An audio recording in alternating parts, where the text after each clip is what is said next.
Streaming. All right, I believe we are now live. What What's is going on, up? world? We have been gone for a while, but it is good to be back. My name is Austin, My name is Josiah. and we are the Super Super Cinema Cinema Bro. Bros. Bros. Bros. All right, for the last time in 2024.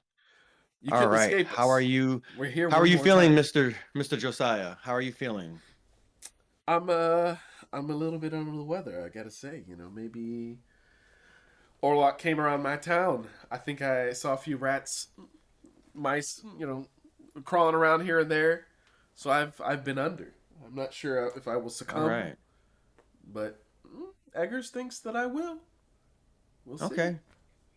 Yeah, I'm doing great. I don't have any time for that kind of negativity in my life, so I mean, it hasn't been an issue for me. But Good, good. I'm glad let's to get hear let's it. get let's get let's get into this film. What are we reviewing today, Josiah? Nosferatu, Nosferatu.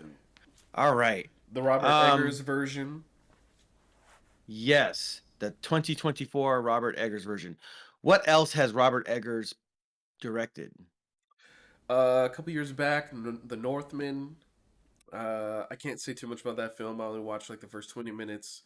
I wasn't feeling it at the moment. It's a good film from what I understand. I just wasn't in the space I needed to be to watch it. King and his son start acting like wolves for 20 minutes, and I was like, I'm not wanting this right now. But Mm. I know it was a great movie. People loved it. I'll watch it one day. Before that, though, I did check out his movie, The Lighthouse, that had R. Now, Patz and Willem. yeah, now I started watching The Lighthouse, and I got into like maybe the last. I don't know exactly how much time was left, but probably the last 15 to 30 minutes. I was watching it late at night and I think I just kind of nodded off and I Go never big. went back to it. So it was a little bit of a slow plotting, a little bit of a slog just for me. But I would like to kind of see how it all resolves just so I can finish that experience. But okay, so it was like the Northman and the Lighthouse. I think he did a few other Is that things here. correct? Let me see. He has Did he also do the Green done Knight by chance? no, but I could see Or the why you Green would Knight think was that. yeah, there's we'll talk about that. There's some similarities to that film. Looks like his breakout movie was The Witch in 2015, which Oh, I've meant to go yeah. watch, but I have not seen it.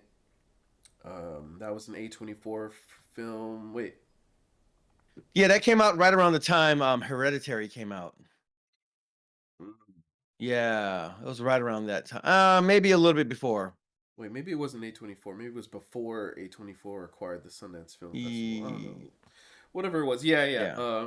No, I think it was a similar time. Yeah, because it's been a little while since Hereditary. It was, I think, around similar time I think period. it came out a year before or a year after. My timeline is not clear.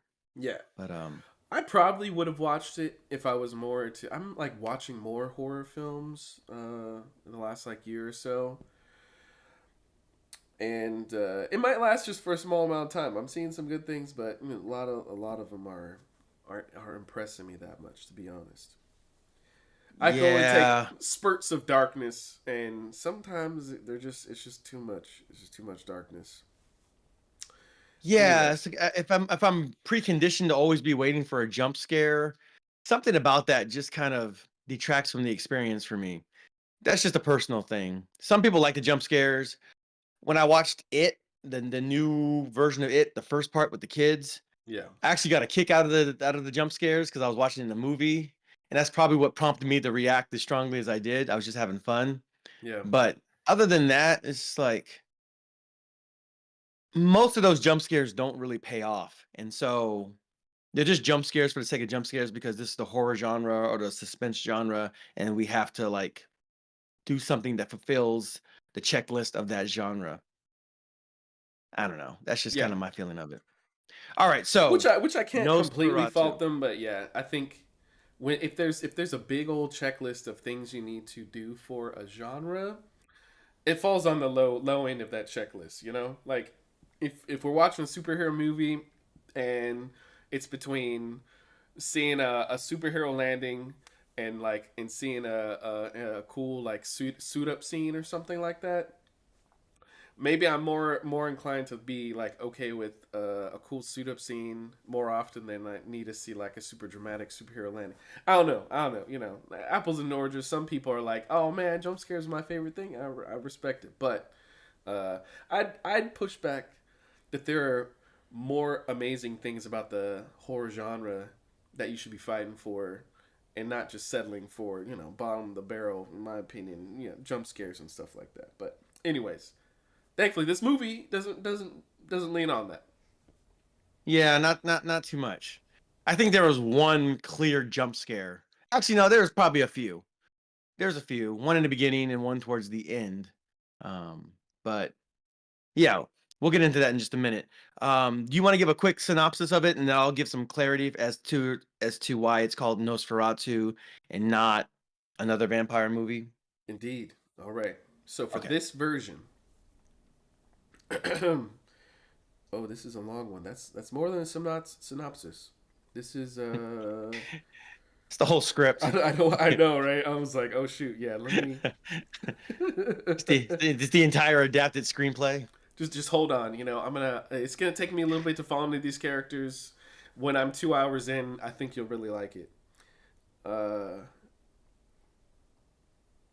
so they just went straight into the plot, huh? Okay. All right. Well, let me just give you the setup of the movie, and then we'll figure out how much we want to spoil. I guess after that Oh, you starts. know what? Let's just before we start, spoiler alert. All Okay. right, we will be All right. spoiling the film. So from this point on, if you haven't watched the film yet and you wish to without it being spoiled, then come back to this from this point. But from this point on, spoiler alert, we will be talking about the fine details of this film. All right, In, let's in, proceed. indeed. So it starts winter 1838. This lady named Ellen lives in town of Wisberg, Germany, with husband Thomas Hutter, an estate agent.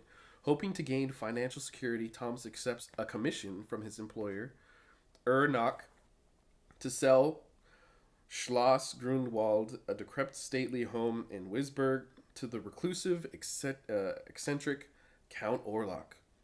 Unknown to Thomas, Nock arranged this as part of a cult pact with Orlok. And wow, they continue on to describe basically the entire movie from here on. Uh, yeah, long story short, Orlok has been pursuing this lady Ellen since she was I don't know since she as far as we know hit puberty. It's probably not. Since she was like a teenager, young adult, whenever it was. We don't know. I think we do get the exact time period in the movie. I don't remember specifically when. Anyways, he's had this far distance, close distance relationship with this woman before she got married. She gets married. She thinks she's kind of free of it. It's something she needed before, but Orlok is like, nah, I'm about to move into your town and making you my eternal wife. And then yeah, through that Thomas gets pulled in. He gets pulled on over to Transylvania, and then bad things happen to him. And then Orlok takes a little slow 3, 4, 5 month boat ride across the seas to meet Ellen. They wind up meeting up. Dramatic things happen. A plague ravages the city, so on and so forth. But we'll break down the finer details as we continue to go along. Okay. All right. So you know what? You go ahead and let me know what your thoughts are. Let me get your thoughts out before I before I sound off. Yeah. All right. So initial thoughts. I did watch this movie. What was it? Thursday night, opening night, IMAX. Saw it in full. I don't know if it went well. I can't say 70 millimeter, but saw it in full IMAX ratio. The vast majority of the movie was filmed in that ratio. Looked great. That's the first thing I'll say. Okay, it's got a style to it. It's got a visual style to it. They play a lot with contrasted dark and lit areas. The entire movie has a theme and a vibe to it. I completely believed the time period. I completely believed the locations. I thought they had excellent set design and prop design and costuming and all that stuff. Um, I think that they overall nailed the story. I hadn't seen the original myself.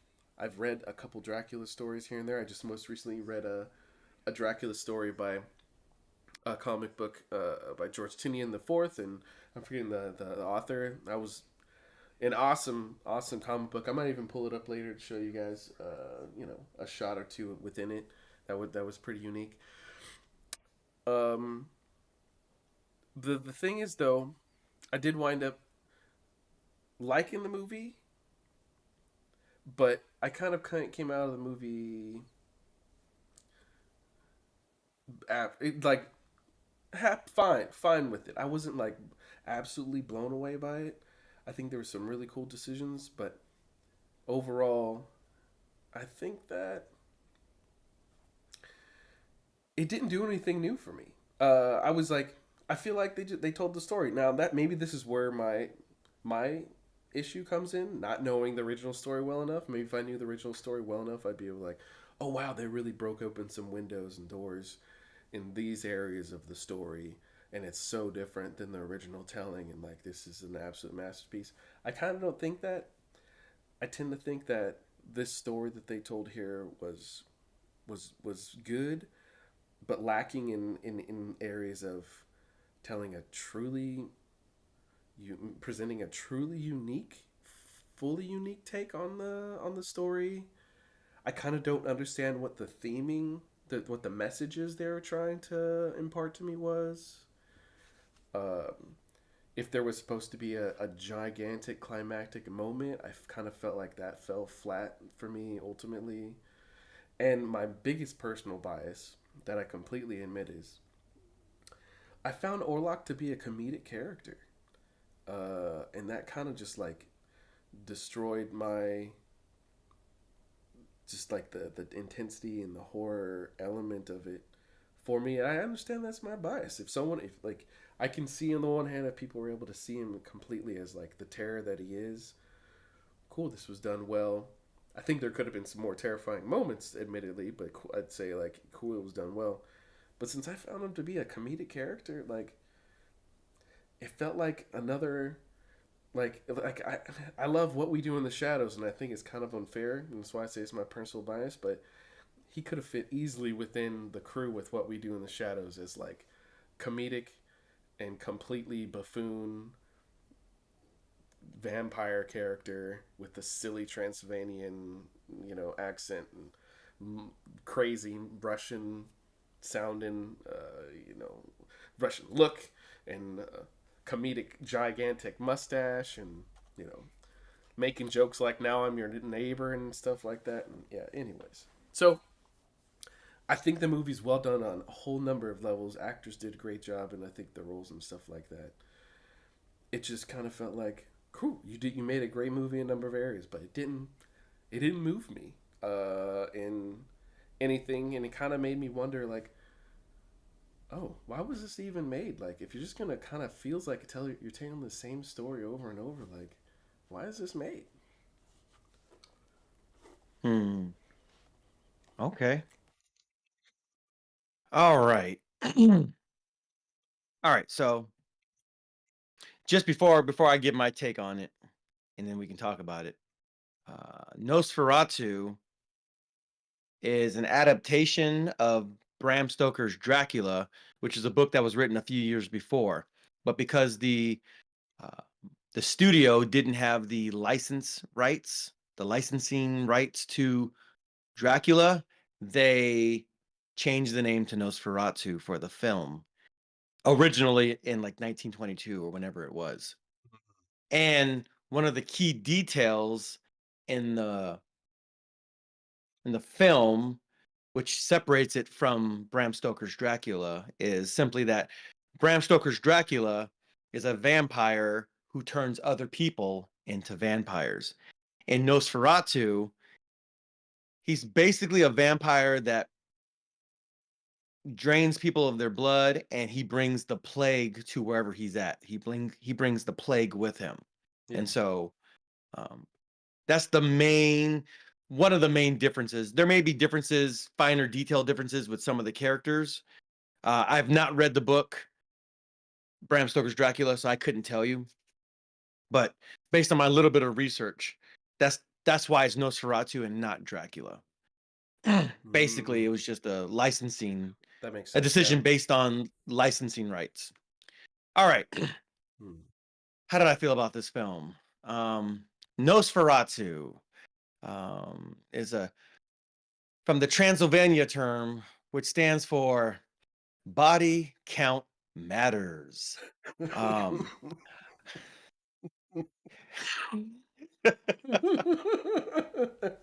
here we go. Here we Wow. go. Okay, I'm in already. let's talk about it. All right. Um, all right. So, um, I'm sorry, guys. I Yes. didn't. I did not come into this movie expecting to be manosphere red pilled. I was expecting to watch a vampire movie. Yeah.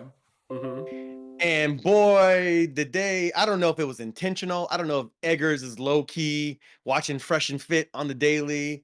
I don't know. I don't know if he's watching a whole lot of Kevin Samuels on the low. I couldn't tell you. I couldn't call it. But my goodness, like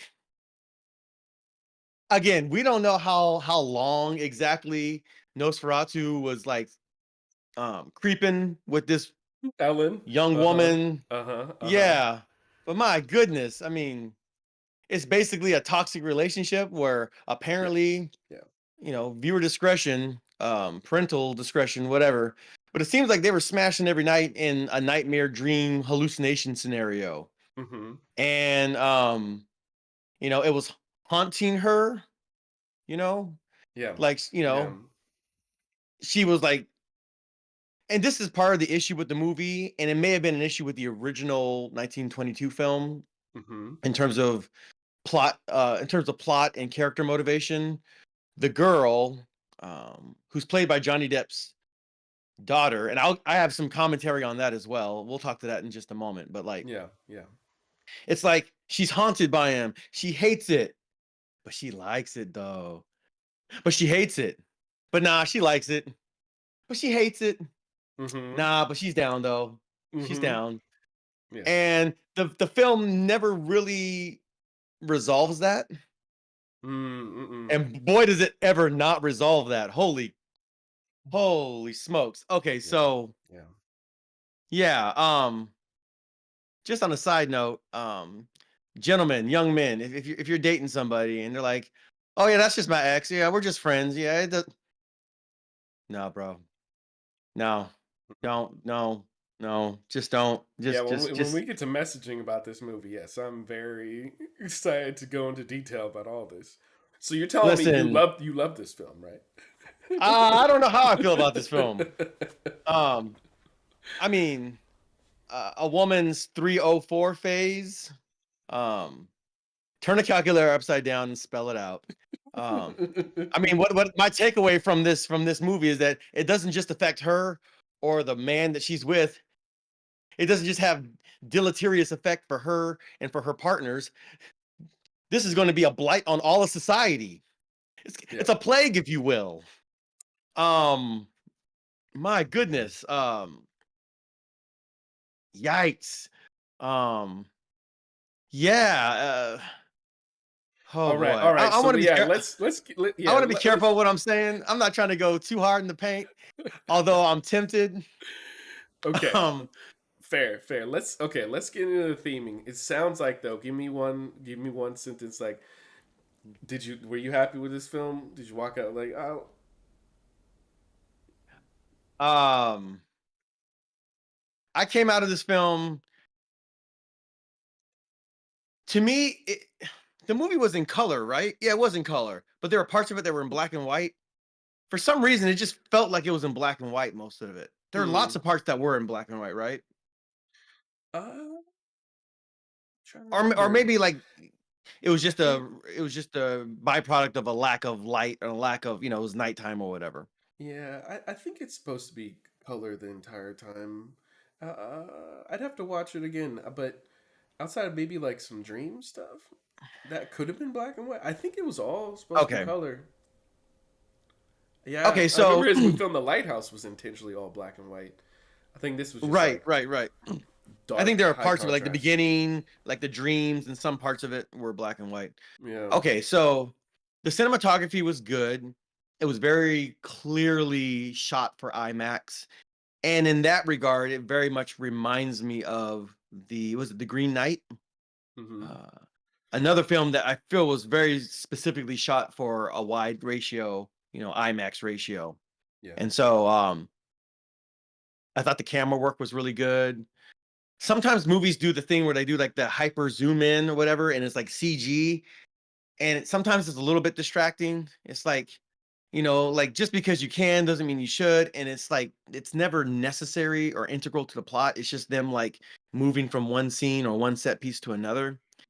And Yeah. it's not that it looks bad. It actually looks really good, but I know that it can only be done with CG, and so it kind of takes me out of it a little bit. But Mm. that's a real minor nitpick. Sure. Sure. Yeah. That I it's not a big deal. Yeah. The film is shot very well. The cinematography is very, very good. I agree with you with respect the design and the plot, not the plot. Oh my goodness. Um, how did I do that? Oh, I guess it did that, and it's Yeah. all Yeah. I parts. think. Yeah. Exactly. Uh huh. Um, Production design. That's what I was trying to say. Yeah. The We. setting. Mm-hmm. It felt lived in. It felt like it was a real. It felt like it was 1838 in high definition. Um, the acting, the roles were, for the most part, I'm not gonna lie, when they're doing they're doing the Yeah. whole rad they're doing all of that. It No. was a little corny. It's Some of very that was a little corny. bit corny to me. Yeah. Again, that might just be a send up to the original film. Could be. And remember, I believe that was a silent film, so like, you Mm. know, you can do all this stuff and you can kind of overact and it kind of works in that context. Mm. Um, yeah, some of the plot like was just kind of silly to me. It didn't make sense. You were saying that when he was on the boat, it was for months. Was it really for months? I thought maybe it was just for days. Or There. I Yeah. thought it was like really quick. No. So Um, yeah. The way they cut it together, I think it feels like it's really quick. But I'm pretty sure when Thomas was going over to Transylvania, I think they said it was at least like a 3 month travel or something. Like it or wasn't. like a 6 week or something. Yeah. I thought it was Yeah. like Like 6 weeks. He was gonna be maybe traveling. maybe it was 6 weeks. Yeah. But it. I mean, into the stories, like yeah, it's he's traveling for quite a long time there and back. Yeah, and then Right. Thomas is riding a horse apparently that's able to go for 6 weeks just riding. Apparently, yeah, I it's like guess, yeah. mm-hmm. So he runs into the gypsy town and they're like, "Oh, stay away from that place," Yeah, yeah, yeah. And I'm like, "All right." Mm-hmm. Okay, Well, here's the thing. Oh, all go ahead, right. go ahead, go ahead. No, continue what you were saying, like the things you liked about the movie. I think before we get into super details, like finish, yeah, that, and then Okay. we'll talk about the theming. Mm-hmm. Yes, that's pretty much it. I thought the production design, Okay. I thought that the camera work was really good. And I thought for the most part, the acting and the accents were on point. Mm-hmm. Yeah. Um, Willem Dafoe going Willem Dafoe. Yeah. He Yeah. kind of like when he's in his bag doing these little characters, he kind of doesn't miss. And Mm-hmm. so, I Yeah. mean, it's Willem Dafoe, like he was Mm-hmm. born for this. Mm-hmm. And it's him and another Eggers film, so they seem to have a really close working relationship. Yeah. And he did it. His performance was probably one of the more eccentric and thus kind of a more of a standout performance, Mm-hmm. um, Yeah. in a way that wasn't kind of contrived or cheesy. Um, is it Anne? Is that the name of the girl? The Emma. main girl? Ellen. Emma? Ellen, sorry. Ellen. Yeah, I mean, I kind of feel like the whole script was just revolved on her like kind of overacting, but that's what they wanted her to do. So I don't Hmm. blame her for overacting, but it's just such a dramatic character. Yeah. And sometimes and it's a period piece. And I guess we just act like they were all like whenever whenever we get a European accent as an American audience, we're always kind of intrigued by it. They always sound more dramatic or more intelligent or more this or more that. Mm, And I mm-hmm. think they're kind of playing on that a little bit, Mm-hmm. but it still sometimes kind of feels a little bit like overacting. Mm, That could just be my take on it, but it, the only person I didn't feel was overacting was again Willem Dafoe. He's able to be like really boisterous and involved, but it feels totally natural. And yeah. so, shout out to Willem Dafoe for his Hmm. performance in this movie. There are Yeah, he plenty was of actually other fine relatively performances. reserved in his I eccentricness think for this so. film. Yeah, Yeah. he definitely has been way more over the top in other films. I think even in The Lighthouse, there was some moments where he was just like super far gone. Yeah. Yeah, Yeah. Spider-Man, yeah. um, yeah. So yeah, that's what I liked about the film. Yeah, that's pretty much what I liked. Okay, What I would all right. consider a plus. Mm-hmm. So All right. so then Do we want to get did you? into Yeah. Do you? I Oh, go ahead. mean, yeah. Just I guess the last thing is like, yeah. I guess we'll get to later whether you recommend it or not. Going to theming. All right, so I'm glad you did bring this up. Yeah, you brought it up in a comedic way, but I think it was a very appropriate way. I exiting the movie, was thinking about it with my wife, and was wondering like, yeah, what is the message this movie is trying to convey? And so we thought a little bit about like, oh, was Dracula made up to convey some sort of societal situation at the time?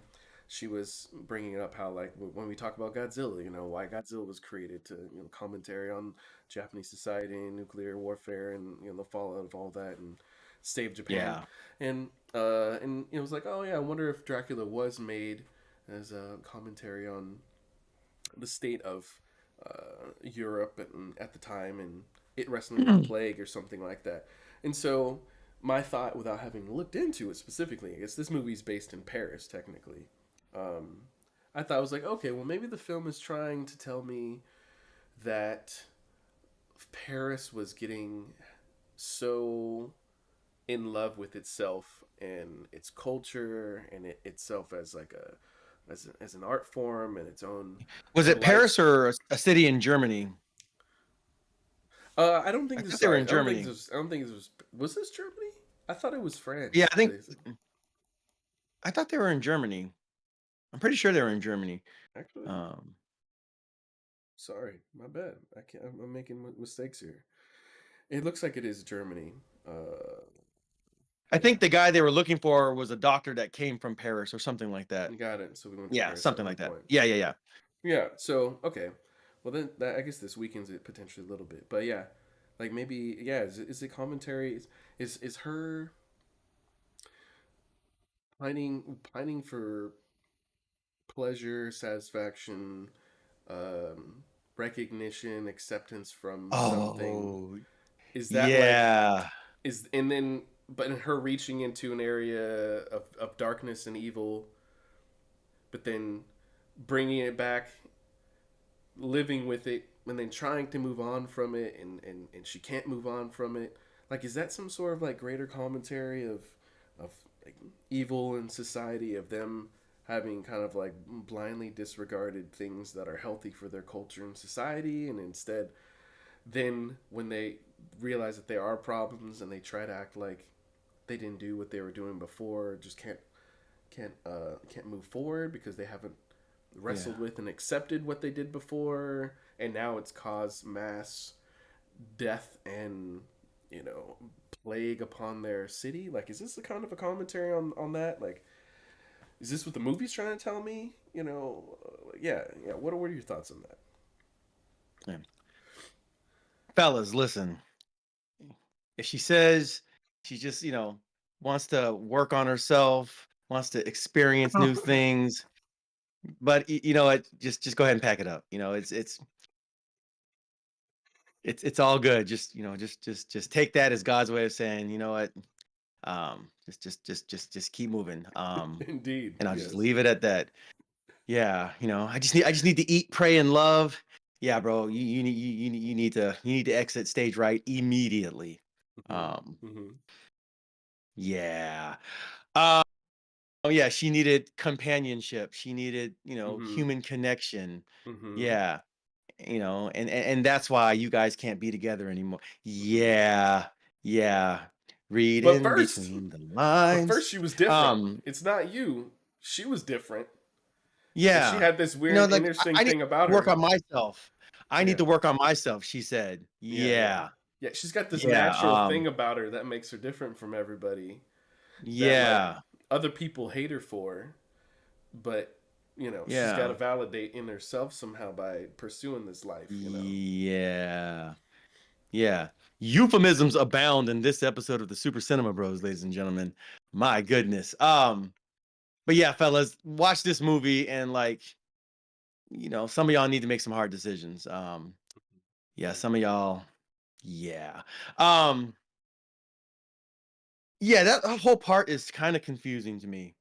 There's a few things that just confuse me. Like, um, well, let me go back and say this. I kind of feel like this movie would have benefited if it was more like Francis Ford Coppola's Bram Stoker's Dracula. That movie Hmm. was wildly eccentric, and you know the character was very flamboyant. Hmm. But he had a clear like mission. He was clearly in love. He clearly wanted this to happen. In Hmm. fact, it would be a good film study to compare these two movies, right? One Hmm. based on Bram Stoker's Dracula, and then one that was kind of um, like kind of different but adapted. Hmm. Going back to the whole licensing issues Yeah. and just seeing how the story plays out because there are some similarities in those films. Hmm. Um, Yeah. I imagine Going there back to have what to you were be. saying earlier, yeah, I feel like the if I'm being generous, maybe the film was like, or when the book was written, it was kind of a critique, maybe even a criticism on like, post Enlightenment European decadence, you know, Hmm. and how it Hmm. just, the excesses of nobility, royalty, aristocracy, and the money and the power and the access to everything that it grants you, and Hmm. just kind of how it turns you into um, a jaded person that's just enslaved to their vices, Hmm. Hmm. and then, you know, Potentially at the expense of and even your society. yeah. So Hmm. it may be like an indirect commentary or critique on that. I don't know for sure. I'm sure many a term paper have been written on it, and so don't Hmm. quote me, but Yeah. that's just maybe me spitballing it. Um, I don't know. What was your original question? Ask me again regarding like what you wanted me So to. the theme that you felt like this movie was trying to Oh, impart with its yes. overall story. Yeah. And so again, that's where I like, man, is this a manosphere movie like undercover covert like, Hmm. Hmm. hey, fellas, don't pick women like this cuz they got mad baggage, bro. They got lots of issues. Hmm. I mean, I watched the last scene, like the actual last scene before the credits roll. I was like, "Bro, couldn't be me. I'm not the one, but your mileage may vary." My goodness. Like, in order, okay, spoiler alert. In order for this plague to end, uh she got to smash the X one more again. One more That's time, exactly what happened. That's exactly what happened. Yeah. That was And that was and that was and also her. She's the only one that could solve this. That was her power. That yeah, was that was her solution to this. power. Power. Yeah. So then the dude walks in just as the deed is done, to see a sun fried corpse over his wife, his butt naked wife. Couldn't, fellas, ladies and gentlemen of the internet world, could not be me. Nah. And okay, Oh, Willem Dafoe's character, his acting was phenomenal, but what the character itself was doing, bro, I mean, I don't know how many bro code violations you can commit in one go. But my goodness, this guy is the Guinness Book World Record holder for most bro code violations in a single bout. My goodness. dang. Hmm. Like I mean, come on, bro. Like, Dudes, yeah, dude. you gonna have to you gonna have to smash homie, take one for the team. I'm gonna send your man's on a wild goose Man. bro. Yep. That's Bro, seconds. That's seconds after multiple he's with the flags on crew. the play. Multiple flags on the play. Indeed. Hmm. Yo, That's bro. way beyond flagrant. Yeah, no, this is Yo, we fading after this, bro. We squabbing, bro. It is fisticuffs, bro. Like, bro, there's no coming back from that, bro. yeah, Oh that my goodness. they Oh my he gosh. entirely You'd almost thought that he was working with Nosferatu for him to get some. I can't believe this, yo. he sent them so This is far off track. They didn't show up until it was oh time. my gosh. Oh man.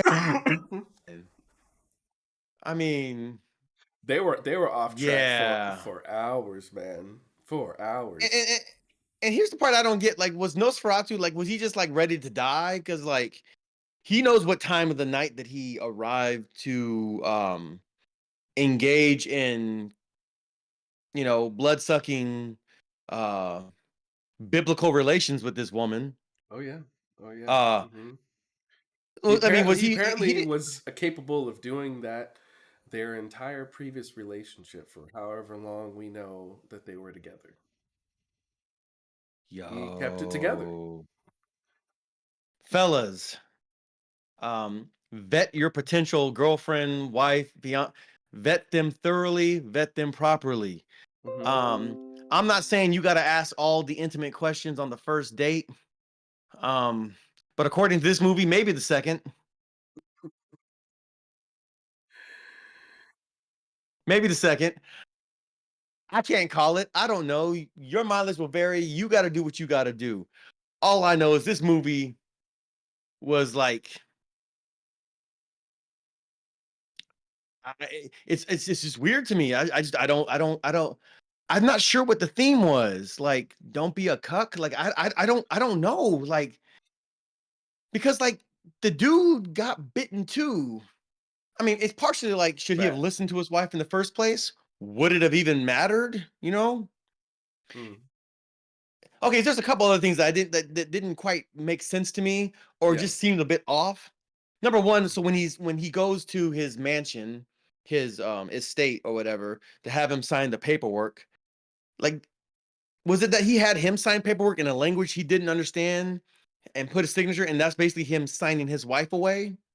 Is that what was happening? I'm pretty sure the document he signed that Orlok made and had him sign in his own blood or whatever was virtually like an annulment of his marriage or something that legally allowed him Yeah. to pass over his marriage to her, to her and him, if she agreed to it.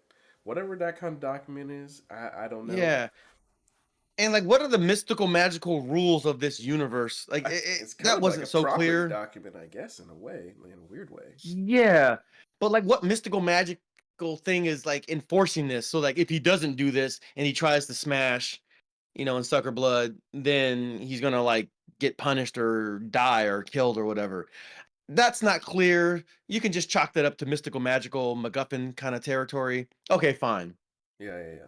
Then the plague comes, and some people got the plague real bad, and some people walked around like it wasn't even gonna touch them. Yeah. Like the main Hmm. characters. He's just kind of walking around to all these sick people. He didn't even have a handkerchief to cover his face or anything like that. He's like, the They're plague's yeah, coming. We got to do something. I'm like, all right, well, you're they're not doing walking. anything.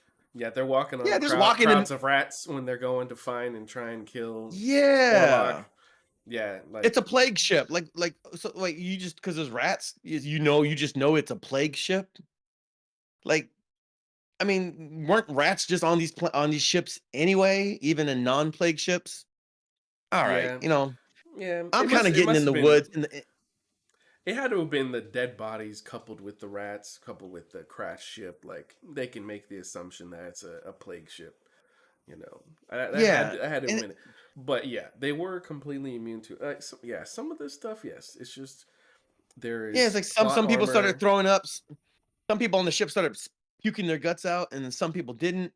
Yeah, But I'm like, okay, he's in his coffin, he's in his sarcophagus, his box or whatever, and they go through the trouble of showing like it's sealed. Now, how was it sealed? Who sealed it? You know, he's the only person in that mansion. Okay, fine, whatever. Magic, he seals it. well, apparently But he's like, not in apparently it. that, yeah. Yeah, So like, what's the point? I don't even understand the point. Was he just planning on eating them? Like, why did he have to do all like? There's just some of those things just don't add up. And he then the just whole wanted to bring shadow the plague. thing. Apparently, Yeah, yeah. there's the shadow thing, which is kind of cool, but it's kind of like, all right. Um, It's at times the yeah, some of shadow that stuff's looked weird. like bad After Effects or something. When it was Yeah, like it was kind of like reaching out over flying over the city. I was like yeah, like that was that like shadow. an homage to like one of the scenes from the old film? I don't know. Like maybe it was. Maybe that's why they included it. Otherwise, it just seemed kind of cheesy. It's like because they said earlier the gypsies were like, "Oh, if you get trapped, if you cast a shadow and you get trapped in it, then there's nowhere for you to go." So I'm expecting to see people kind of like half frozen or something. Nothing like there was no payoff for that. The Yeah, other thing was the gypsy town. Like at night, he was at a dream. You know, they got a naked virgin on a horse. Was that his horse? I don't know. And then like they impale some kind of vampire, presumably. yeah. Apparently Hmm. it wasn't Nosferatu, obviously, but it was some other vampire. And then when the guy tries to tell Nosferatu about it, he's like, "You should never speak of this again." I'm like, Hmm. all Yeah, right, so are you controlling his movements and his thoughts and his speech? Are you having him in a trance or not? Like I felt that wasn't super consistent. no. Even in that dinner scene, it's like, he's cutting the thing and he bleeds. I'm like, oh, okay, is that going to be like a thing? But ultimately not, because he was just chewing at his heart, sucking the blood. So like the fact that he cut himself, like, I don't know, it just didn't seem like there was much Yeah, consistency or continuity yeah, yeah, between yeah, these little aspects that were being introduced. yeah. So It was okay, just kind of fast and loose. it's true, it's true. I do want to move on to that. I guess the last thing I'll say then is like, yeah, theme.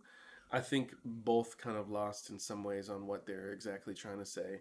Uh, but in one way, they definitely are saying if you get any whiff of the X showing back in town, it's all over. It's all over. Don't even try. It's done. It's done. Right. You have nothing you can do. Yet it's just all wrapped up for you. I'm sorry. That's just Yeah, the way it man. is. If you yeah, if you're not her first choice and it's not clear that you are her first choice, yeah, don't be the consolation prize. Don't be the cleanup crew. Like, Yeah. don't do it. Just pack it up and pursue greener pastures, Yeah. fellas. Just don't do it. Hmm. Um, But what she was might acting like he actually was. Yeah, go ahead. okay, not having seen the original in any way, shape, or form, maybe I was like trying to figure out what is new about this movie, and obviously I can't just guess that without having seen it. I recognize that, but maybe in a bunch of different versions of Dracula, I have way more believed that she actually is falling for this dark creature, has fallen for this dark creature. In this movie, she actually she feels it feels like she's over this guy completely, and does the deed because that's what beats him. So like maybe this movie's new element is the guys don't beat him, she beats him. She never loved him. She was not seduced by him. She just uses her power and sacrifices herself. Maybe that's what this movie's trying to say. Um, but which is maybe I don't know. It's not a great theme, Yeah. but I also will say for those people that I think wanted to have that like oh, are they actually kind of in love? Like, oh, I don't want this relationship, but I kind of want this relationship. Like, the element that's always been in Dracula, where there are people that enjoy Dracula and the dynamics between the characters, like, which they kind of want her to be with Dracula, but they know he's super evil. But they don't want him to. They kind of want her to be with her husband, but her husband's super boring or something like that, or is not as open of mind as he should be.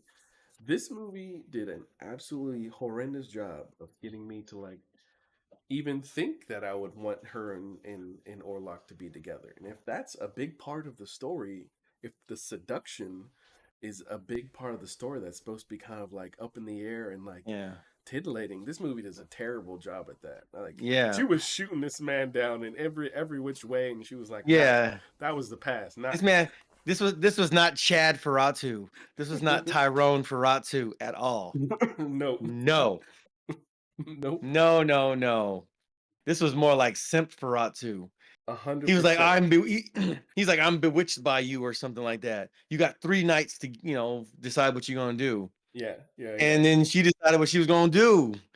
Mm-hmm. Fellas, listen, You gonna kill this man? things don't happen by accident, you know? Yep. Oh, we were just hanging out, and then I went back to his place, and then I mean, I didn't mean to. Mm-hmm. Things Mm-hmm. don't happen on accident. Um, yeah, This man. this man was the embodiment of evil and power, and she destroyed him like it was nothing. It's starting to daybreak. He starts to look up, and she's like, "Oh no, no, continue." And he's like, "Oh, I'll continue," and then just kills himself. Yeah. Um, yeah. I like you're made to feel sorry for her. She's a sympathetic character. She's being haunted by this spirit and oppressive thing. But it's never entirely clear that that's completely the case. Mm-hmm. Mm-hmm. And I mean, I don't know, man. Nosferatu went out in a blaze of glory, bro. Like, I mean, He literally did. bro, I mean, like, He if you literally did gotta that go, at daybreak. like, Uh huh. yeah, I mean, He oh my goodness. had he waited 1 second later, he was gonna go out in a blaze of glory and look at the husband in the last second too. Oh my gosh, bro. It's Mr. Steal Your Girl. Oh, it's Mr. Steal Your Girl. Oh, oh my. Bro, that's what they should have played at the end of the movie. Bottles, bottles, that Trey Songs and Nicki Minaj. That would have been perfect. Oh my gosh. Like that's the ultimate L. Not only did you lose your wife in the ultimate like betrayal, but then you're responsible for like, I gotta get this dude off. Oh my gosh, bro, That's pack it awful. up, bro. Nah, I'm moving. I'm never talking to any of y'all again. Yeah, my name is Joe from You Don't Need to Know. Yeah. I mean, couldn't be me, ladies and gentlemen. Could not be me. I don't even understand the So mindset to where you get to that point. But I do yeah. want So to we do have a couple messages in chat I want to get to real fast. oh really? We got a No Brenda. kidding. This is a first. Yeah, we got a Brenda in the chat doing a shout out. Hey, hey, yes, yes. You do miss shout out to a Miss Janelle, and there's a Miss Janelle in the chat. Looks like they're shouting out to each other. Very cool, very cool. And then we got a Chanel laughing at things in the chat too. Very, very awesome. Thanks for joining us. Thanks for joining us. It's Appreciate y'all real. coming on You feel by. it. And yeah, if you have any feelings about what we're talking about, drop it in the chat too. Comment Yeah, on that man. also. But yeah, we'll continue on with yeah, what we're saying here. Um Yeah. I mean, listen, yeah, dude. Fellas, like respect yourself first. Like um yeah, just love yourself first. Uh, love God first. Love yourself second. and that enables you to love the right people for the right reasons, yeah. I So, okay, mean, you didn't mention earlier she had warned him not to go. He, Thomas, her husband, he's put into this situation where he loses his career, or he listens to his wife saying, I'm sensing something dark in the world over there if you go on over there. I don't yeah, know. but it's all about the details she left out. Listen, bro, we've been steady smashing for years. I don't want you going over there because this is gonna make it really awkward for me. Like this movie, I mean, the credits would have rolled right there. You know what I'm saying? Like we've been steady smashing for the longest before I met you. While I was meeting you, while I was getting to Hmm. know you, after I got to know you, steady smashing. And All right. Yeah. like Yeah. Yeah. so that All right. changes the entire movie. It would. It would. And let's imagine. Look, Orlok still comes over. You know, Oh, oh my, he finds a way. He finds a oh way. my goodness. Like there was it. It amounted to nothing. Like we're saying, it amounted to the only way to stop the situation was what happened, and so it's just doomed. It's just doomed from the get go. So then, is this like? Does this tell women that they're cursed for what they've done in their pasts forever, and it's just you can't do anything about it. Like it's over. Like it's just I'm not trying to Um, read anything too crazy into it. It's a possibility, but I'm trying to find what the story, what are the potential outs for the characters in the story, like if, or is just that one path, that one ending. yeah, I don't know. I mean, like, I think the outcome would if she'd never met the dude and never married him, and still wanted to end Nosferatu's life, like the outcome would have been exactly the same. What she had to do would have been exactly the same, based on the guy. I mean, this guy has the most magical library I've ever seen. He just flipped the page, had a little picture, and they smashed, and he died. Oh, that's what they got to do. I'm gonna send your man's on a wild goose chase. All Okay, right. I mean, that's a library. That's a heck of a book you got there, buddy. I mean, that's a MacGuffin. I get it. They got it to move the really plot along somehow. it's the craziest MacGuffin. They, Now, bear in mind that book, I think, was created by his like insane, crazed follower that like summoned him to the town. So not only did he summon him to the town, but he provided a book that details the very way to take down his master in the same information. yeah. So maybe. Another thing that wasn't clear was like, the guy set up, this is my old teacher. He's the most knowledgeable on this, but I hesitate to let you know about him because he might be kind of, like they made him out to be like that, but he actually wasn't. He was actually pretty tame and sound. Um, he told the dude stuff he didn't want to hear, but that doesn't make him crazy. You know what I mean? He did Yeah, have an interesting line when he was talking to her when him and Emma were speaking privately. He's like, "Listen, in a heathen time, you would have been a high priestess, whatever." And so I'm not sure if he was saying that as like a compliment or as a good thing, or just recognizing the fact that she was like, had some adept ability, mm-hmm. spiritual ability or something. Maybe it was just a neutral statement, or you could read into it whatever you want. Yeah, I But he think didn't actually do anything himself that was particularly occult. The only person that did that was the little minion, the minion guy that was biting animals' heads off and stuff. yeah. Um, Mm-hmm. I think yeah, yeah, I think what it is like yes, Ellen is innately supernaturally powered. Like she's like innately a witch or something on some level.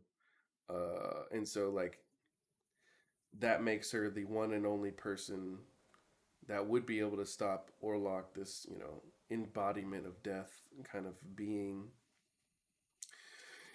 Um, yeah. So I mean, I definitely do recognize that. Like she's special for that reason. I don't think it was. It wasn't because he had given her power before. No, she wound up being powerful and like she was able to reach out to her with her powers without her knowing. She did also mention that like she kept on predicting all her presents and all these things like through her childhood, and her father wound up just completely like turning on her, and I think yeah. So within that, both we know like she's super special and powerful, and then I guess too like this partially only happened because her family treated her the way that they did. So she felt like Yeah, she was forced to go down a path to find her own, herself. yeah, find herself, but find her own kind of people, and so she reaches out with her like magical about witch sort of abilities, and that's how Yeah. she connected with him.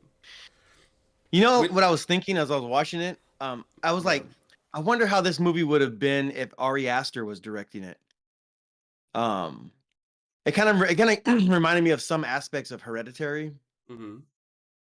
and I feel like Hereditary, with the exception of the son in that movie, some of these aspects of like, being possessed and having all that, I think it was done better in Hereditary, which makes me wonder how Ari Aster would have approached the same story. Um, because he deals with a lot of like like demonic possession in his movies, and so that would have been interesting to see. Um, but yeah,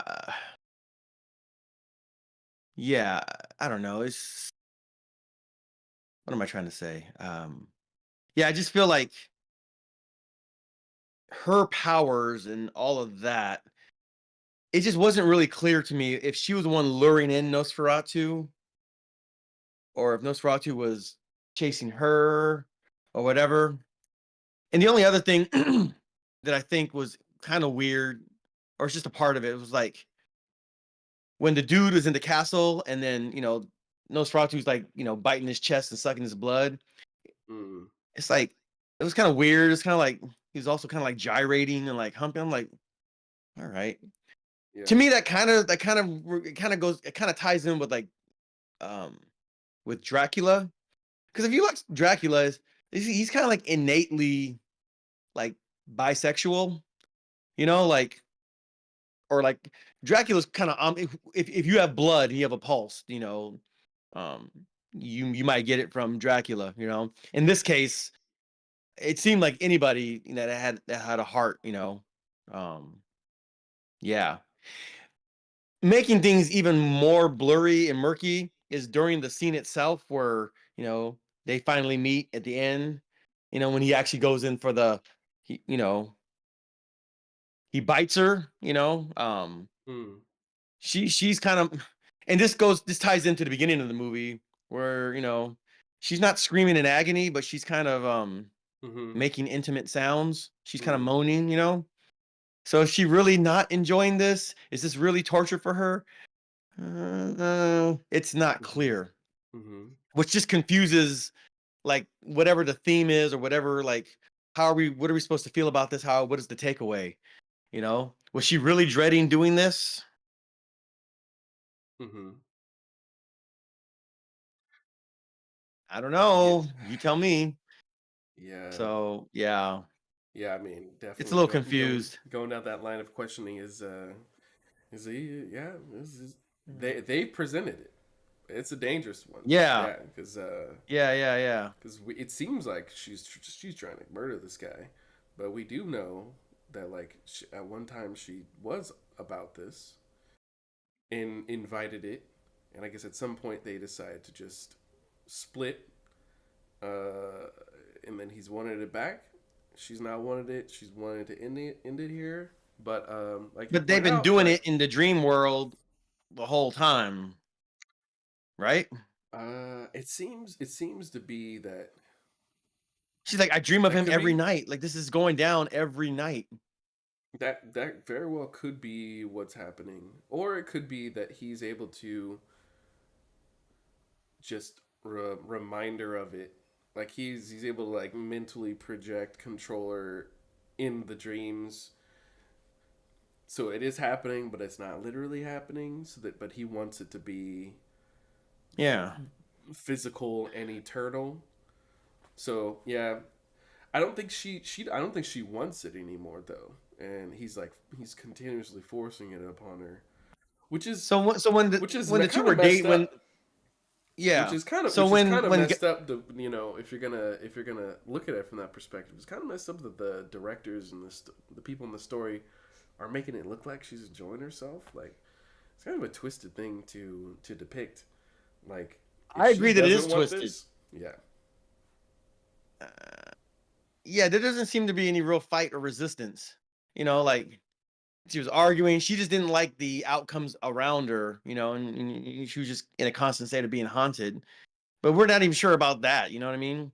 Because she turned like in one of her little half hauntings when her and her husband are in the room, and she said, "I told you to listen to me." Blah blah blah blah blah blah blah blah blah blah. And then, oh, you're never as good. You can't. You weren't as good as he was. I'm like, yo. Um. Yeah. My thing is, it seems like like from the beginning of the movie, she was having like a nightmare. And then she kind of woke up from it, and then the husband was like, "Hey, you good? Is that what happened? Remind me."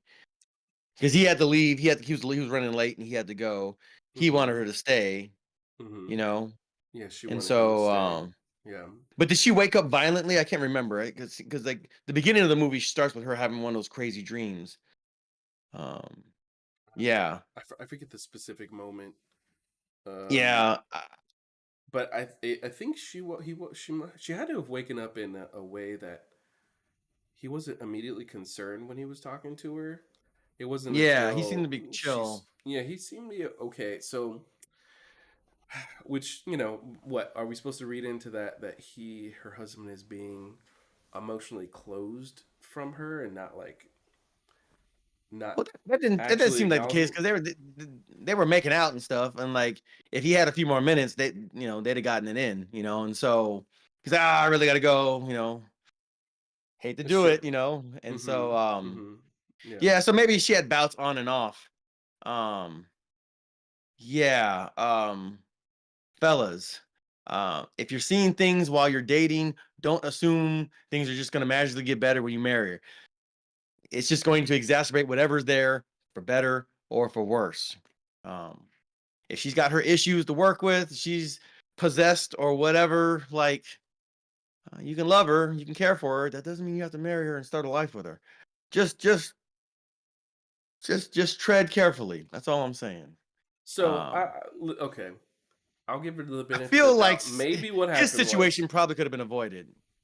his situation. It's possible, but okay. If I'm gonna give the benefit of the doubt of the situation, she had this past. We have no idea what called it off, how it was called off. It was called off in whatever way it was in the physical way. It's not okay. One small tangent of that. I guess it's not fully clear. It's not detailed to us whether they ever did physically meet or it has been just this like sort of spiritual Dream mental world. kind of experience for this whole I time. kind of feel like it's both because like she has all these convulsions, and Yeah, uh, yeah, yeah. I So don't. I here's Yeah, it's not clear, but it highly suggests that like this was a daily phenomenon. You know what I'm saying? yeah. Whether it He was just a wanted to be super in the flesh. He just like Nosferatu just wanted to be like this close to each other physically. He didn't. It wasn't enough for them to just be getting it in the dream world. He wanted it to be like boom, mm-hmm, you know, mm-hmm. actually sucking her blood and doing the do. And so what's not clear to me also is like, all right, so he has this henchman that's working for this real estate company. All right. Um, like it's not. Oh my goodness, it's not clear that like why it had to be why it had to be like the side dude. You know what I'm saying? Like why did it have to be him? Like this guy poses no threat to you. You know what I'm saying? Like there's no threat. There's nothing he can do if you want to get it in Thanks for with your old joining us, lady. Chanel. Yeah, the movie was cool to watch. I'm glad you enjoyed the film. It's cool in a lot of areas. Yeah. Yeah, I know we're getting to some of the nitpicky areas of yeah, theming Yeah. and stuff like that. But yeah, I'm glad you're able to enjoy the film. Have a good one. Yeah. We're going with a fine tooth comb trying to figure out like what was going on, but um don't let that stop you from enjoying the movie. Um don't I mean if you like it, you like it. That's cool. And there's things that you like about it and and the things that bother us don't bother you, like by all means, like enjoy yourself. Enjoy the Mm-hmm. movie. There are things to like about the movie. There are A whole lot, performances a whole lot. and yeah, all that stuff. So yeah. Yeah. I can't see the comments, so I'm whatever you relay to me, Yes. that's what I'll Mm-hmm. return respond to. Yeah. All right. Cool. So, Um, yeah, continuing. Yeah, we were talking about her relationship. Okay. So at some point, it seems to be that there was a break because she does say that she had this past. She found struggled with it. Found Thomas. Thomas was able to give her this breath of time where she wasn't the way she was anymore. She wasn't struggling with the things that she was before. Um, struggling. she, Yes. yeah, yeah. He he saw her. Thomas saw her and accepted her and brought about like a level of peace in her life. Um, so that's why maybe the thought is maybe there was a in person physical relationship at one point somehow ended, and then she's with Thomas. She dreams of it every day, but that's still better than what her experience was before when she was like in that really dark place. Um, and so then Yeah, now it's not it's clear. come It's not back. clear in the film. They don't expound on that enough to really be able to draw conclusions. Um, we don't know exactly how old she was when she first made contact with Nosferatu, or if he made contact with her first. It seems like she made first contact because she was looking for connections, you know, because Yeah. her family wasn't treating her right or whatever the case was. Mm-hmm. Yeah, I mean, Did we get an age for her in the like current day? no, not exactly. It looks like she's probably in her mid to late 20s. How Hmm. old is the actress in real life? Oh, I It's don't. Johnny Depp's daughter, by the way. It is. It is Um, his daughter. yeah, I'm feeling like she's gonna win an Oscar in the next 10 years because like they're having her in all kinds of like uh sexually explicit scenes, and that kind of seems to be a precursor to like winning some Emmys or some awards. It's That just kind of part of the process. that does wind Um, up happening. Yeah. yeah, she was on that pop star, pop idol, that Max show with The Weeknd, Mm-hmm. and yeah, she gets. I mean, like, yeah, I don't recommend that show. It's kind of yeah, I don't recommend it. But yeah, I mean, they have her in a whole lot of like yeah, I don't recommend that show. But like, Mm-hmm. it seems like the track is we we we expose you, have you naked on camera a whole lot, expose your body and all that stuff, and then we'll give you more serious roles, and then you'll win your Emmy or your Grammy or Oscar or whatever the case is. That Mm-hmm. seems to kind of be like a track in Hollywood. Not everybody goes down it, but yeah, yeah. So it seems like she's very much doing that. This movie wasn't so explicit in that regard. There's a little bit, like the naked virgin walking in the woods on the horse. Like they do have some stuff, but like, um, yeah. Overall, this film wasn't that bad. But the stuff that they did show you didn't really seem necessary either. It just kind of seems like it's a long movie. Let's put some titillation in there. Um, yeah, like again that whole gypsy scene with the virgin on the horse. Like I don't even understand the point of that scene. It didn't really tie into anything. You know, Yeah, that's no, not how Nosferatu. It wasn't foreshadowing for how Nosferatu was going to be killed or anything like that. Um, he just woke up with um, muddy boots, and then all the gypsies were gone or something, and his horse was gone. Like, all right, it's weird, it's quirky, but I don't see how it really adds to the story. so yeah, them walking the virgin out there, that happens right before they murder the guy, the vampire in the coffin, right?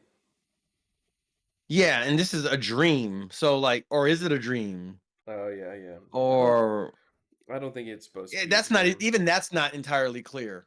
Because it's Yeah, like, oh, it just shows him like jump scare waking up and he has muddy boots. yeah. Mm-hmm. Was the town always empty? I don't Mm-hmm. know.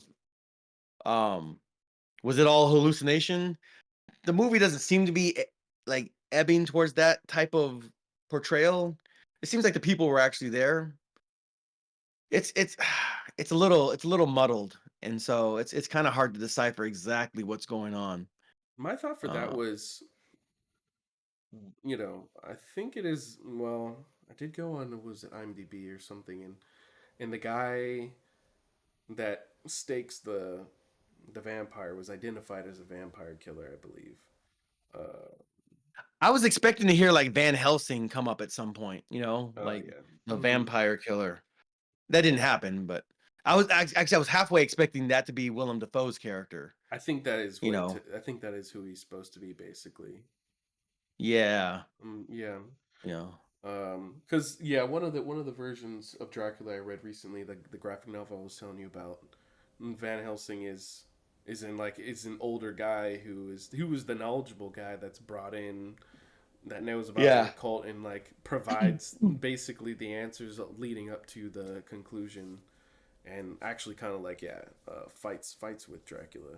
So I think he is supposed to be that character, overall. But yeah, that guy that stakes the vampire is a vampire killer. So it could be that they are trying to kill Orlok, and they're using this lady as bait.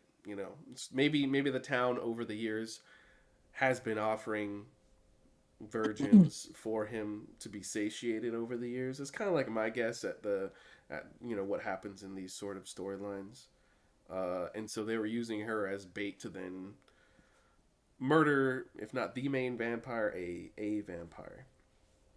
But Yeah, it is there like a bunch of vampires around, and some of them have big mansions, and some of them are just have coffins out in the woods? They just open up and impale them. Like this stuff is not clear to me. I don't feel like the film made it very clear what's going on, no, it's which not. is It's almost not. okay if it's a dream and it's supposed to be a symbolic foreshadowing of something or representation of something.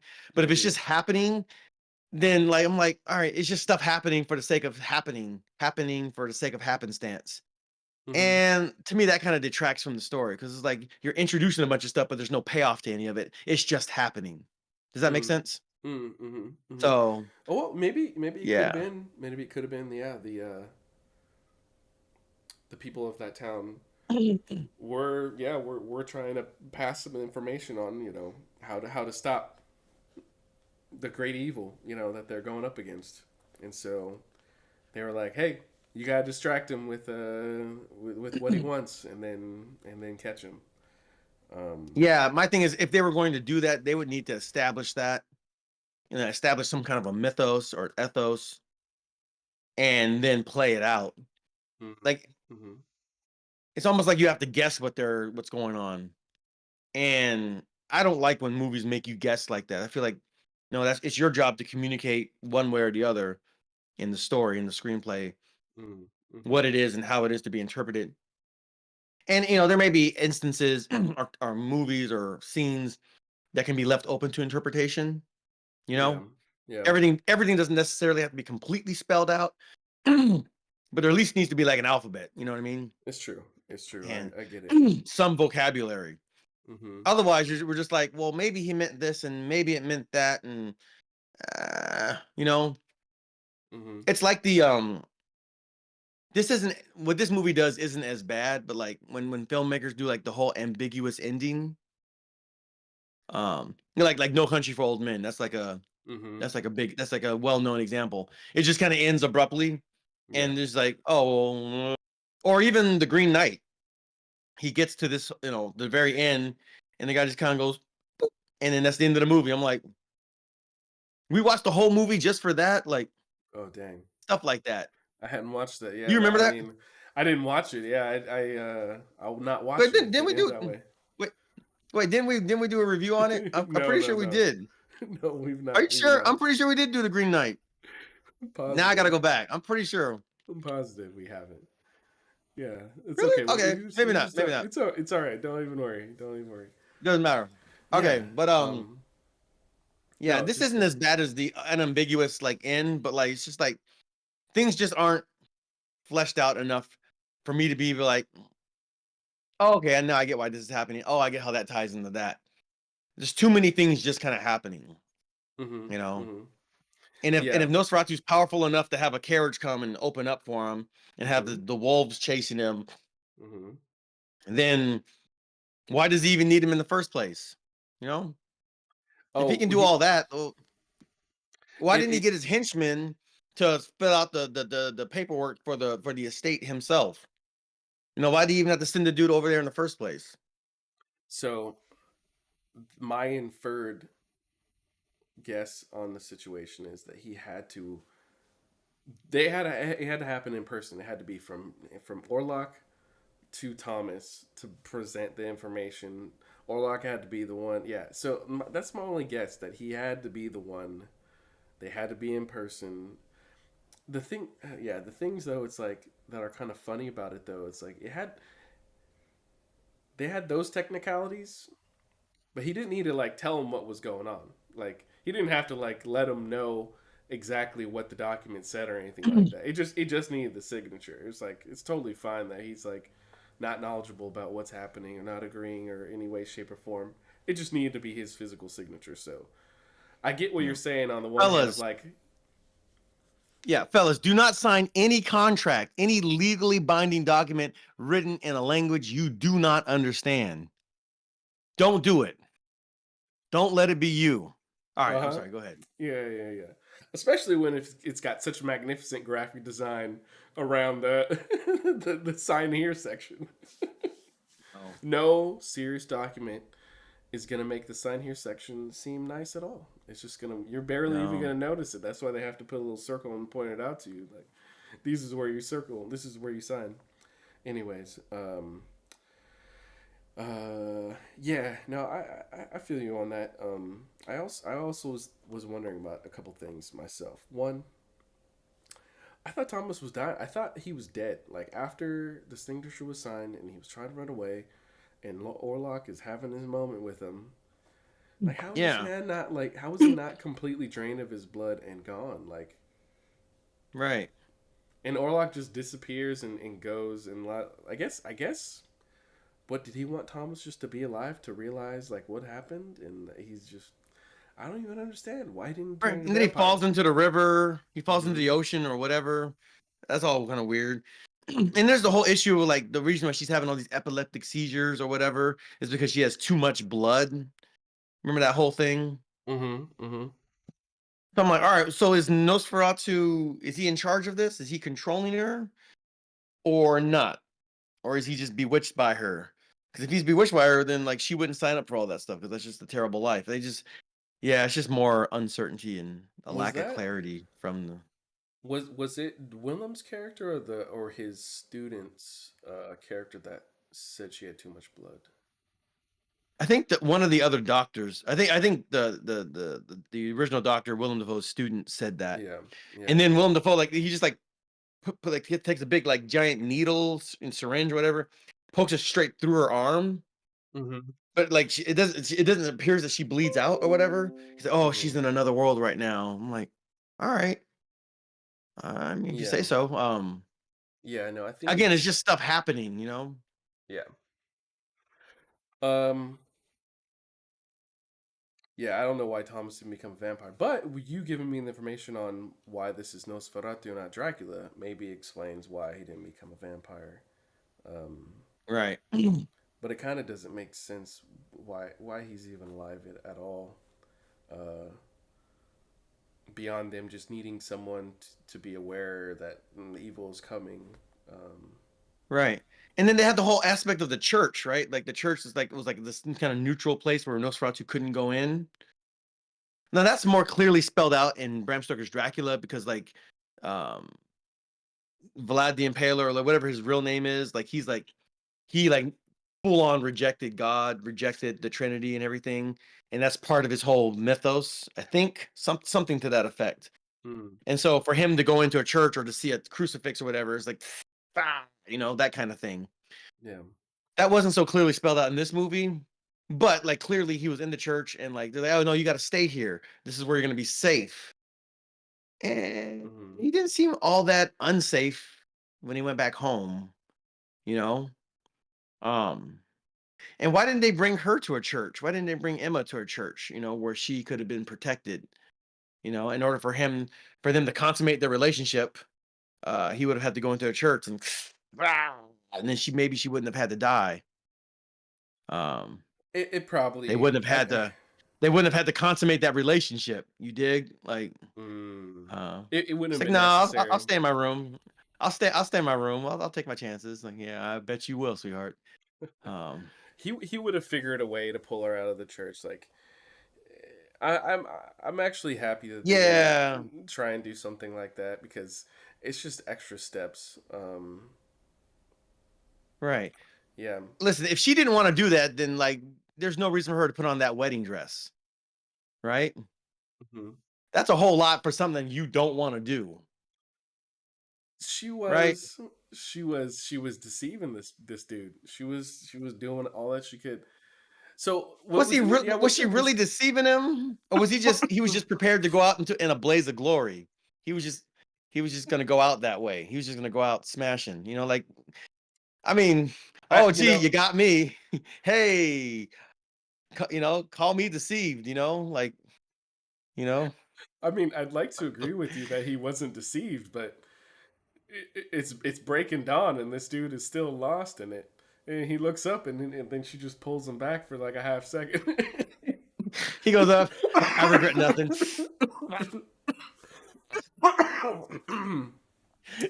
Yeah. So yeah, I Oh my think I gosh. think I think a part of it is yeah, we're supposed to understand that like this woman has she wrestled with evil in her past. She sought it, she recognizes that she sought it. She found a measure of peace for a time and thought that she was past it. Lo and behold, it's not dead and gone. It's becoming more powerful and stronger than ever. It's coming on back in her life. And she now is in this unique situation of she's got to stop running away from it and acting like she's, I don't know, allowed to have peace and solace and a good life after going to evil. So now she just has to lay in the bed that she made, and then lo and behold, because of it, she's able to remove the evil from her world. I guess since she's finally uh, accepting the consequences of her prior decisions. Maybe that's what it is. Mm, yeah, maybe. Um, or maybe she's just out here. Maybe she's just out there, yo. Maybe she's outside, yo. Hey, you know. Um, Mm-hmm. yeah. I caused the problem, but to solve the problem, I'm gonna do this very same thing that caused the problem. That's what accountability looks like to me. Like, all right, good for you. You know, I tell you, man, like, I mean, if that's what accountability looks like, then holy smokes. So then maybe this Yeah. is just it's just simply then a cautionary tale, right? Like if that's the path if that you take in your accountability, you got to accept that you just destroying the world around you. And you Yeah. realize like Mm. you may have been justified in feeling the pain of the world treating you other, you know, when you were young and you were naive. But now that you're letting it back in, look, the world's gonna blow up around you, and it's your fault. Yeah. It's almost like what happens in Vegas doesn't stay in Vegas. Dang it! Ah, You know? Yeah.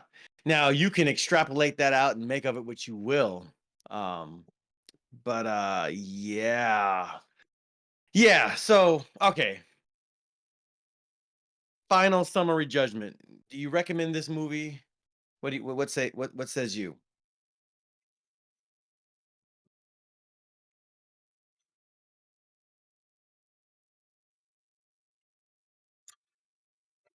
if I think if you're into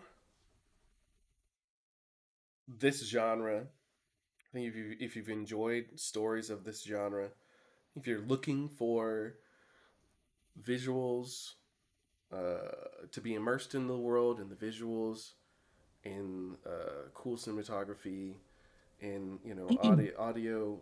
If you just kind of want to be immersed in that atmosphere for a couple hours, I think you'll enjoy being in that atmosphere. I think though, if you're and yet again, I haven't seen the original. Think though, if you're looking for something to truly shake up and bring something brand spanking new to this old story, maybe give it a shot eventually. But I think if you're not like interested in this genre at all, and you're like, I want to go see a movie that's gonna blow me away on every level and it's gonna become my favorite movie of the year. Mm, I'm gonna say there's a lower chance this is gonna be it. But yeah, just for me personally, I guess yeah. Oh, overall, taking all that stuff in consideration, beyond the element of this is my vibe, this is the kind of movie I vibe with, then I think you'll know if this is the kind of movie you vibe with, and if it is, cool, go check it out. Other than that, maybe yeah, see it if you want, but I'm gonna say yeah. I think it's a cool watch. I think it's still a cool watch. Last thing I didn't mention though, there were a number of times that I felt like the movie was moving really slow. So that's one more Yeah. consideration. Because people be walking around places super slow, people be reacting to things super slow, and they be drawing out the story like 30 minutes longer than they needed to if people were just like picking it up a little bit.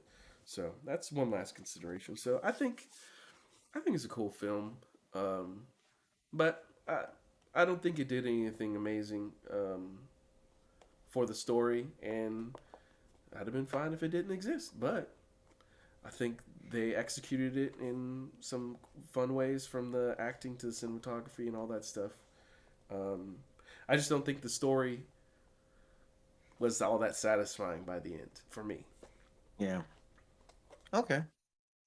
All right. Yeah, I would say this is a genre movie. So if you like vampire or Dracula movies, if you like that genre, check it out. If you like goofy Eastern European accents, check it out. If like you were watching Taken and your favorite part was when the guy goes, "Good luck," like check this out. You'll like Nosferatu. He talks kind of like that, even though half the time I couldn't understand what he was saying. But if you like period pieces, 1800s, whatever, check it out.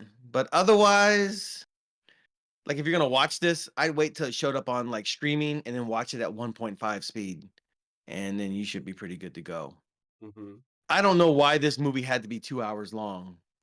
Uh, you can knock it out in an hour and a half, and you get pretty much everything you needed.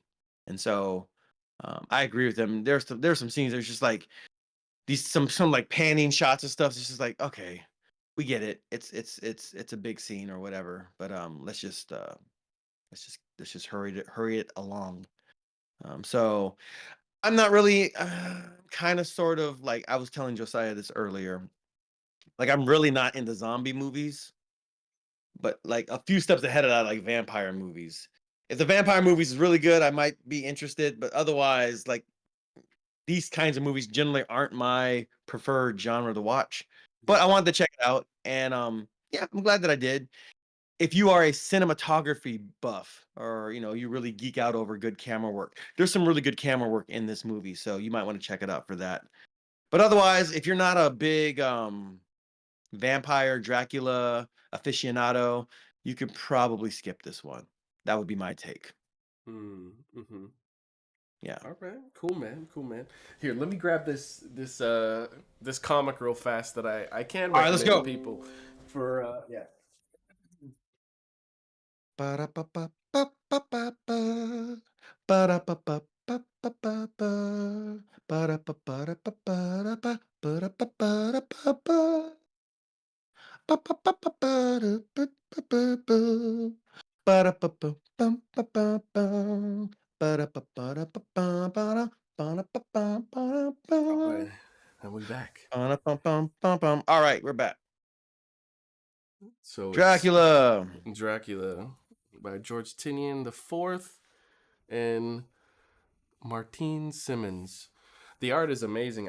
I don't know 100% for sure, but I'm pretty sure like everything was like oil painted or at least Ooh. mixed media, and they wound up doing a lot of these really cool, amazing splash pages where you can Wait, see was them that the in guy that did the Arkham series that was like George. water painted?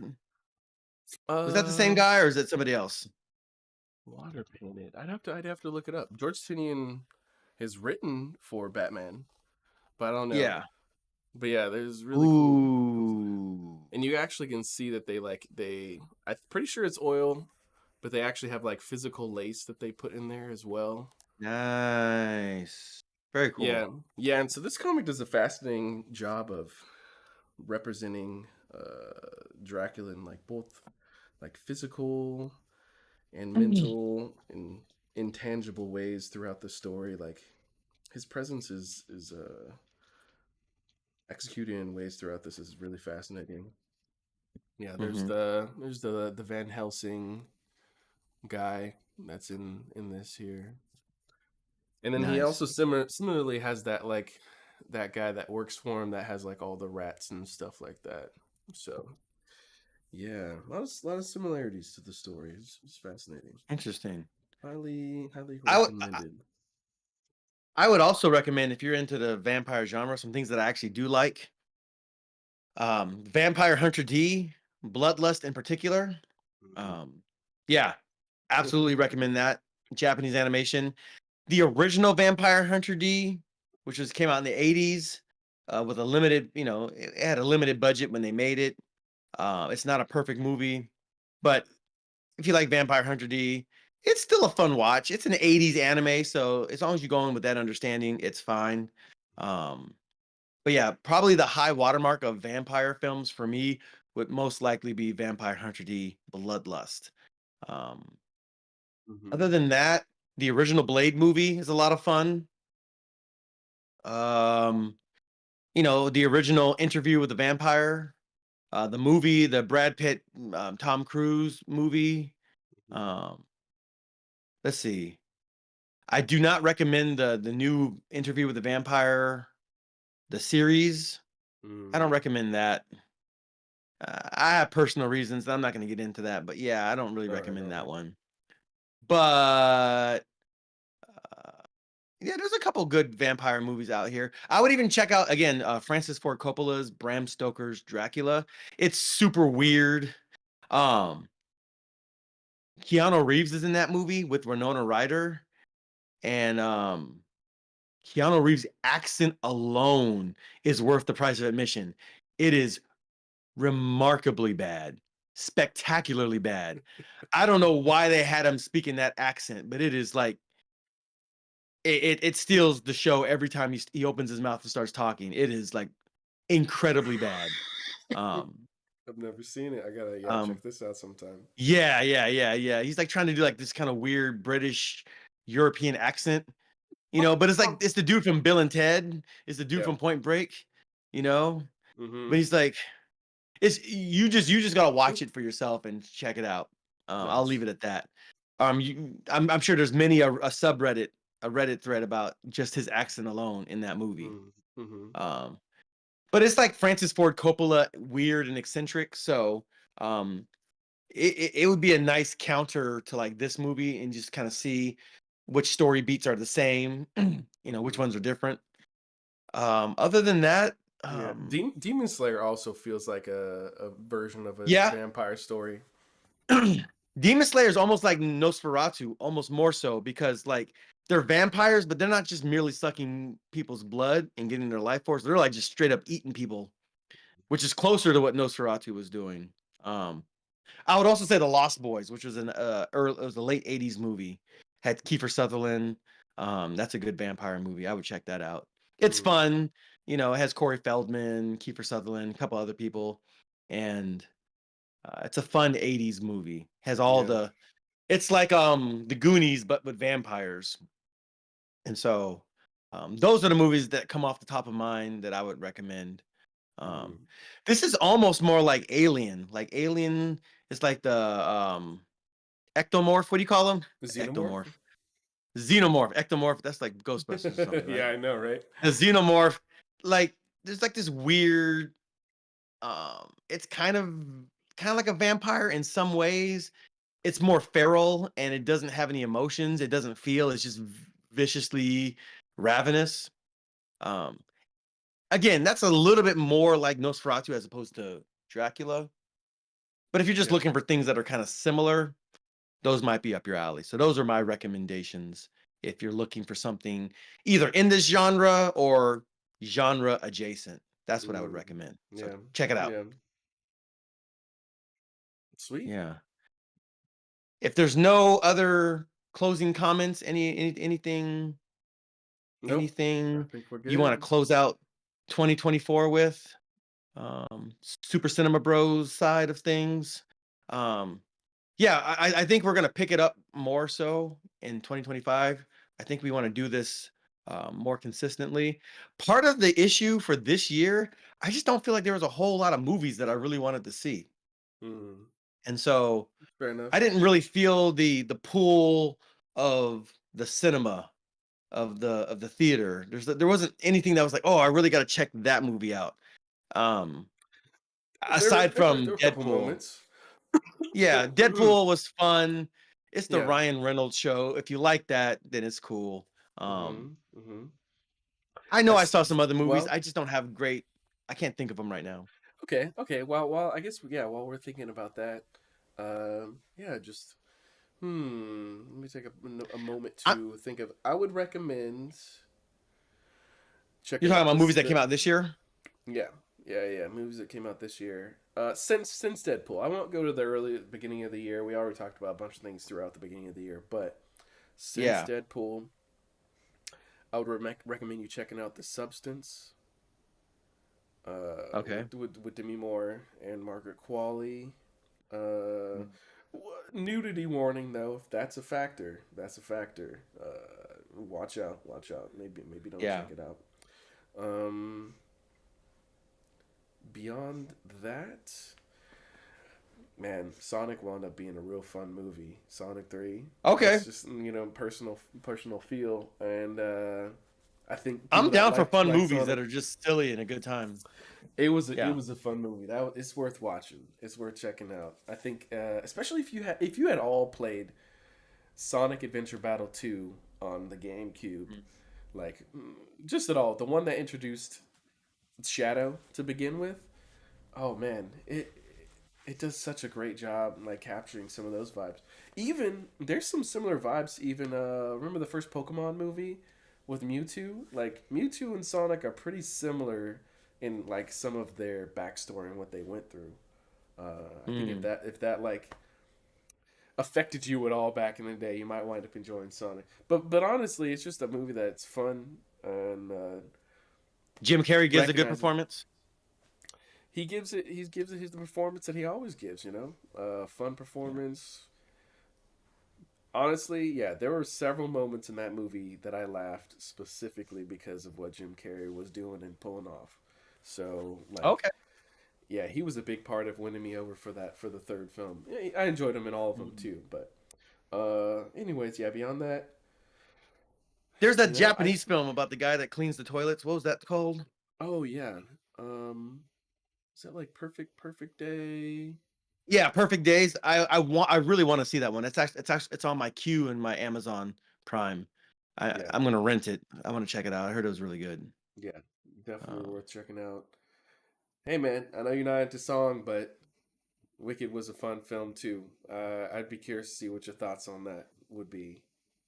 Um, yeah, mm-hmm. yeah. Yeah. Just so you guys know, I don't watch I don't go I don't I don't go to the theater. And I don't watch movies that are based on theater performances for the most part. I did watch The Whale, but I found out that after the fact, actually, kind of during the movie, you can kind of get the sense that, oh, yeah, this is all taking place in one location. All right, this is probably based on a stage play Yeah. because the stage you only got the one location. So, Mm-hmm. um, yeah. Uh, but other than that, yeah, I mean, there's a what was it the Matt Damon movie. It was an Apple TV Plus movie. They're in Boston. They're robbing a bank. Had Casey Affleck. Mm-hmm. I mean, the acting was cool. Some of the character interactions were cool. Um, but it's just another Boston bank robbery movie, you know. Mm-hmm. So I mean, it was okay. I mean, you could take it or leave it. Okay. All right. Yeah, I would like to get into watching some anime stuff or maybe some foreign films On that, I think or Janelle and I yeah. might be watching. There's a French Count of Monte Cristo out right now that's getting good reviews. Okay. Um, Very curious to see that. I wound up really enjoying the Jim Caviezel one back in the day. Like 20 years ago now, I think, pretty much. There's an animated film called Flow. I don't know if you can see with the cat as the main one of the main Uh-huh. characters. I'm sorry, there's Got like it. a Okay. yeah. It looks Uh, very DreamWorks or Pixar-y. that was a good watch. Um, Oh, you already saw it? we did watch it. We did see it. Mm-hmm. Okay. Oh boy, yeah. The last one. Oh, okay. Two things for the last one. There's a Japanese animated film that was short, maybe just an hour, called Look Back. Yeah, Um, I saw that.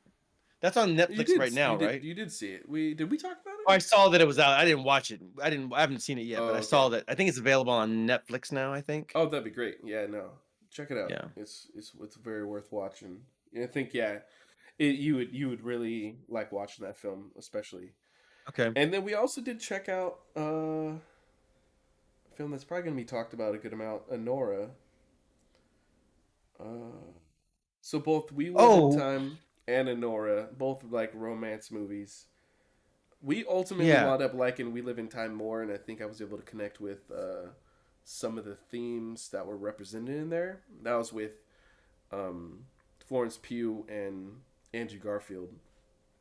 Okay. If you, if Oh, yeah, you know what? I actually did want to see that. It's probably not in theaters anymore, but I was actually curious to see that. mm-hmm, it's worth And I watching. think my favorite movie of the year was actually a Japanese animated film, Haikyuu, Ah, high yeah. school volleyball. So yeah, Mm, I went to the theaters and watched that, and I had a blast. I thought it was great. It was a continuation of the 3 seasons of the anime. So mm-hmm, not if you come in having not seen any of the anime, then you can still enjoy it because it's still a good movie, but the mm-hmm. emotional payoffs aren't going to be what they would be if you had watched the whole thing all the way through. So Because it's so well animated and it's so well paced. I would recommend watching the whole thing through. Watching the movie.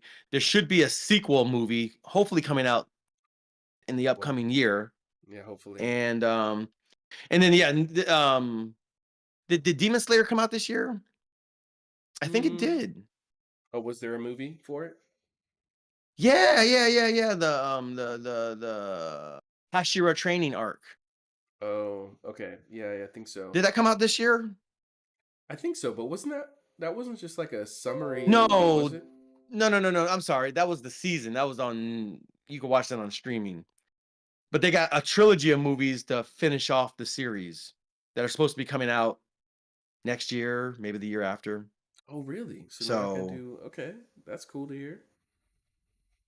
yeah, no. That's right. It was the last episode was a long episode, and it was a crazy episode in far as where the story was at. Mm, And it kind of sets up, right where it ends. Tanjiro, oh, I'll get you, and he's falling in a certain location. I'm not gonna spoil anything, but mm, like, mm. oh, and then they just announced there's a trilogy of movies. In other words, instead of doing 3 seasons, they're just gonna wrap it up with 3 movies. Very And so, good. Very good. and hopefully that makes up for the dud of the movie that was like the first 2 episodes of the last season, and then they just added a little bit, and they made you go to the theaters for it, which was terrible. The show itself, nothing about it itself was terrible. It's just the fact that like that should have just been on Crunchyroll or on Netflix. It was kind of a bait and switch to go see it in the movies. These 2 episodes that I already saw, that was really bad. So Mm-hmm. hopefully they never do that again. Um, Mm-hmm. but yeah, Yes, the Solo I Leveling can't. did a similar thing, but I think maybe most people knew it was a summary movie Yeah, only. Yeah. yeah, it was a summary movie, and I guess they had like the first 2 episodes or something at the end of it. So then when you watch the season, it'll be the first 2 episodes. You can just watch it that way if you didn't catch the movie or something. Um, Solo Leveling is really basic. It's basic storytelling. There's not a whole lot to it, but it's fun. It's satisfying. It gets you in, gets you out. Doesn't waste any of your time, and you can just enjoy it for what it is. Mhm. And so if you haven't watched any of Solo Leveling, you just kind of want to speed run it, then yeah, maybe the movie would be a good way to kind of like just kind of catch up to where everybody is who watched the whole thing. And so Yeah. No, it yeah, totally Solo is. It Leveling is totally a is. lot of I fun. took my wife to go see it, and yeah, she's all caught up now. Nice. All right. Well, if that's all we got, happy New Year, everybody. Um, God bless you. I God wish you bless the you. best for 2025. I'm really excited about 2025. I Hmm. think some big things are gonna happen personally, professionally, all that stuff. I'm really excited Indeed. to see what the Lord has for me and for my friend here. And That's yeah, right. I think we're gonna have some good movies coming out. I saw the Superman trailer and some other things going on. So we'll have some things to talk about. And Oh yeah. so please stay tuned for the next riveting chapter of the Super Cinema Bros. I'm Austin, I'm Josiah. and we will catch you in 2025. Happy Yes. New Happy New Year! Year. See you then. No, Happy New Year. Hang on. Yeah. All right. Yeah.